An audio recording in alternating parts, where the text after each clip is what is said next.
Hello દોસ્તો, આપ સૌને જય સ્વામિનારાયણ અને અમારી યુટ્યુબ ચેનલમાં સ્વાગત છે। હાલ બીએપીએસ સંસ્થાના વડા પ્રગટ ગુરુહરિ મહંત સ્વામી મહારાજ કણાદ અક્ષરધામ સુરત ખાતે બિરાજમાન છે। ગુરુહરિ મહંત સ્વામી મહારાજ સુરતને પોતાનું ઘર માન્યું છે અને ગુરુહરિ સુરતના હરિભક્તોનો ઉત્સાહ જોઈને બહુ પ્રસન્ન છે। તેથી જ મહંત સ્વામી મહારાજના પોતાના સંકલ્પથી સુરતને ભવ્ય અને દિવ્ય અક્ષરધામ આપ્યું છે, જેનું કાર્ય અત્યારે પૂરજોશથી ચાલી રહ્યું છે। પૂજ્ય ઈશ્વરચરણ સ્વામી કહે છે કે બાપાને અમે ક્યારેય આવી રુચિ નહીં જોઈ જેવી આ અક્ષરધામ વિશે છે। આ અક્ષરધામ બાપાનો ખુદનો સંકલ્પ છે।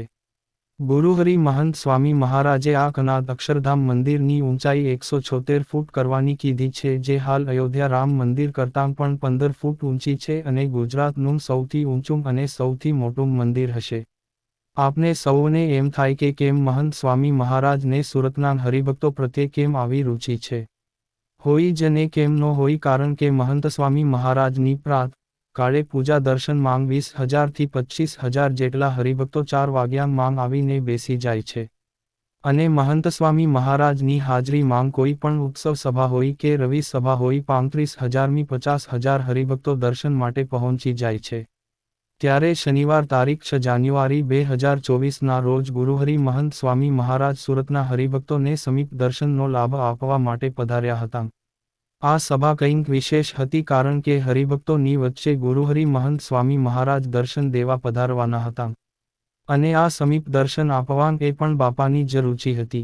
ત્યારે સાંજના 4 વાગ્યાથી હજારોની સંખ્યામાં હરિભક્તો સભા માંગ આવી રહ્યા હતા, પણ આ સભાના વ્યવસ્થાપક ટીમને ખબર નહીં હોય કે આજે શું થવાનું છે, કારણ કે એટલું સુંદર આયોજન કરવામાં આવ્યું હતું કે પુરુષ હરિભક્તોની 3 થી 4 લાઈન અને એની પાછળથી મહિલા હરિભક્તો બેસી શકે તેવું આયોજન કરવામાં આવ્યું હતું, જે બાપાના માત્ર બીજી 3 ફૂટના અંતરે દર્શન થઈ શકે અને દૂર બેઠેલા હરિભક્તોને પણ વધીને 25મી 30 ફૂટના અંતરે દર્શન થઈ શકે એવું અદ્ભુત આયોજન હતું।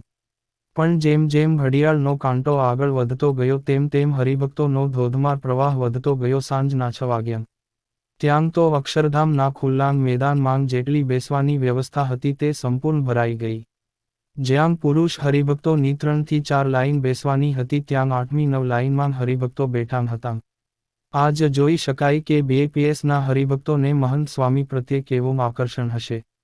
આ સભા માંગ અંદાજિત 70,000મી 80,000 હરિભક્તોનું મહામહેરામણ હશે। જ્યારે 7 વાગે ગુરુહરિ મહંત સ્વામી મહારાજ પોતાના અક્ષરયાન માંગ બેસીને અક્ષરધામના આંગણમાં આવ્યા હતા અને દર્શન દેવા માટે તેનું અક્ષરયાન ધીમી ગતિએ સતત ચાલી રહ્યું હતું અને હરિભક્તોની લાઈન વચ્ચેથી 2 વાર પસાર થઈને દર્શન આપ્યા હતા, જે આ સંપૂર્ણ દર્શન દેતા દેતા બાપાને સાંજના 8:15 થઈ ગયા, જે 1 કલાક અને 15 મિનિટ સુધી બાપાએ તેમની દિવ્યદ્રષ્ટિથી સૌ હરિભક્તોને ધન્ય કરી દીધા હતા અને અંતમાં બાપાએ સૌ હરિભક્તોને જય સ્વામિનારાયણ કહ્યા અને આશીર્વાદ આપતાં કહ્યું કે આપ બધાય કલાકોથી બેઠા છો એટલે ધન્યવાદ અને બધાયને આશીર્વાદ છે। અને ખરેખર સુરતના હરિભક્તો એટલા પ્રમાણિક છે કે સંપૂર્ણ સભા દરમિયાન અવ્યવસ્થા ન સર્જાય એ રીતે સૌ સ્વયંસેવકની આજ્ઞા પ્રમાણે રહ્યા હતા।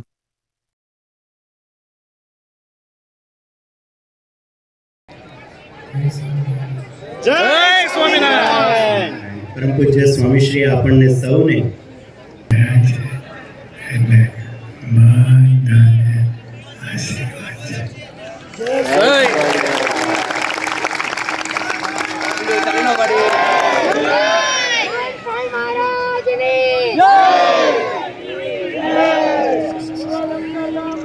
સ્વામીશ્રીએ સૌથી પહેલા જય સ્વામિનારાયણ કહ્યું અને પછી બોલ્યા કે આપ બધા કલાકોથી બેઠા છો એટલે ધન્યવાદ છે, બધાને આશીર્વાદ છે।